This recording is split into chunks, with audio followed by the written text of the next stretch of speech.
उनको बसाने का काम सरकार की जिम्मेदारी और सरकार इसको करे। नेशनल कवरेज, जो कहेंगे सच कहेंगे।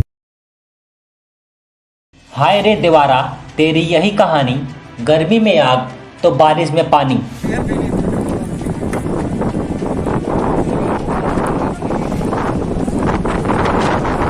और यह कहानी केवल यहीं ख़त्म नहीं होती।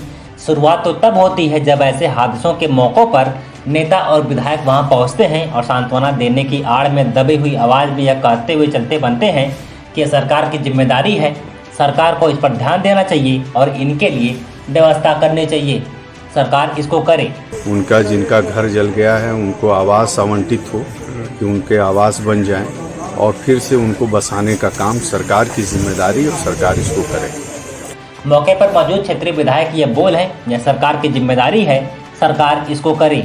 जो कुछ नहीं करेंगे, बस वहाँ टहलने आए हैं। बहुत दुखद घटना है जो किस तरीके से आग लगने से बहुत बड़ी क्षति हुई है और लोगों का बहुत नुकसान हुआ है। उनका जिनका घर जल गया है उनको आवास आवंटित हो कि उनके आवास बन जाएं और फिर से उनको बसाने का काम सरकार की जिम्मेदारी और सरकार इसको करे।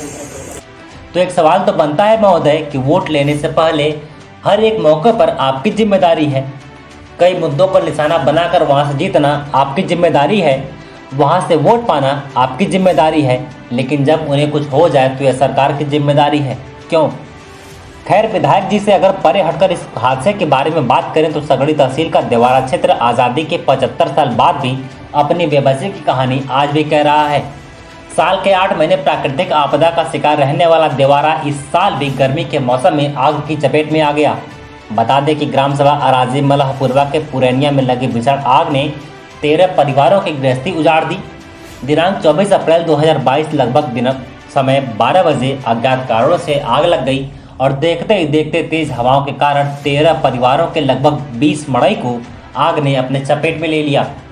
आग की सूचना तत्काल फायर ब्रिगेड को दी गई, परंतु देवरांचल में सड़कों की बेबसी के आगे फायर ब्रिगेड को बेबस कर दिया, जबकि स्थानीय थाने की हल्का इंचार्ज उप निरीक्षक कमलेश यादव सिपाही संतोष यादव के साथ तत्काल मौके पर पहुंचकर मोर्चा संभाल लिया।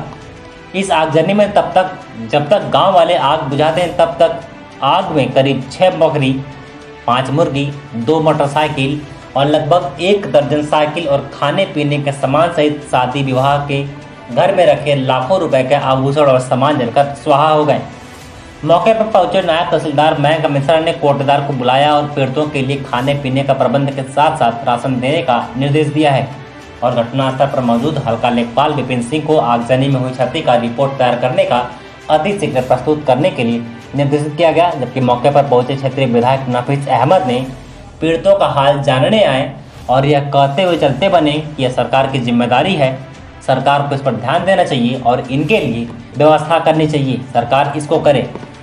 बहुत दुखद घटना है जो किस तरीके से आग लगने से बहुत बड़ी क्षति हुई है और लोगों का बहुत नुकसान हुआ है। मैं आपके माध्यम से, चैनल के माध्यम से सरकार से अपील करता हूं कि जो भी लोगों का नुकसान हुआ है उसकी सरकार तुरंत जांच कराकर उनकी सहायता करे और फिर से उनके घरों को बसाने का काम करे। विधायक जी, एक थोड़ी सी जो यहाँ पे आने के बाद आप तो सबसे पहले पहुँचे और पहुँचने के बाद यहाँ की दशा को देखें, यहाँ के जो एक प्रवासी हैं उनका बहुत कुछ नुकसान हुआ, जो कि उनके घर इसके बाद शादी है, 10-5 दिन बाद शादी। ऐसे में सरकार थोड़ी सी कुछ उनके लिए राहत पैकेज इस टाइप से कुछ की जा सकती है। मैं इसीलिए आपके माध्यम से सरकार से भी अपील किया और अभी हम लोग डीएम से भी मिलेंगे और इसको लिखित तौर पे भी दिया जाएगा कि जितने लोगों का नुकसान हुआ है उसकी जांच करा के तुरंत उसकी भरपाई होनी चाहिए। उनका जिनका घर जल गया है उनको आवास आवंटित हो कि उनके आवास बन जाएं और फिर से उनको बसाने का काम सरकार की जिम्मेदारी और सरकार इसको करे। धन्यवाद।